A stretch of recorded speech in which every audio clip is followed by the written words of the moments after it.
De la glace à l'espace, l'astronaute française de l'Agence spatiale européenne, Sophie Adno, est bien arrivée à bord de la Station spatiale internationale.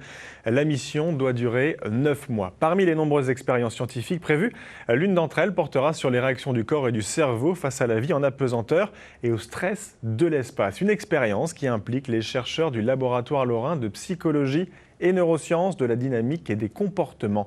Malika Boudiba avec Olivier Bouillon. À bord de la Station spatiale internationale, Sophie Adno va participer à 200 expériences scientifiques et technologiques. L'une d'elles a été conçue par une équipe de l'Université Lorraine.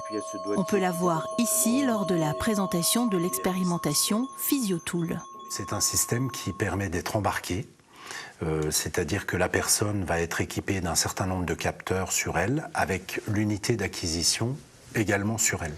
Donc elle va pouvoir réaliser des opérations courantes, mais en étant équipée d'un système qui va nous permettre de mesurer en temps réel un certain nombre d'informations physiologiques.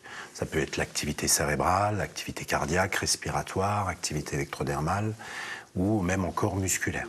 Pour ce faire, une fois les capteurs posés, elle devra effectuer des tâches pour mesurer ses capacités d'anticipation, de concentration ou encore de prise de risque, comme ici avec ces ballons. Elle a déjà fait ces exercices sur Terre. Les nouvelles données permettront de comparer si l'apesanteur et le stress de l'espace influencent son comportement. C'est Claudie qui fait l'ancêtre de PhysioTool. L'ancêtre de PhysioTool tenait dans l'équivalent d'une armoire. L'innovation d'aujourd'hui réside dans la miniaturisation et dans le travail des ingénieurs qui doivent tenir compte des conditions spécifiques. Il y a des compatibilités électromagnétiques qui sont à gérer, donc les émissions, les rayonnements électromagnétiques.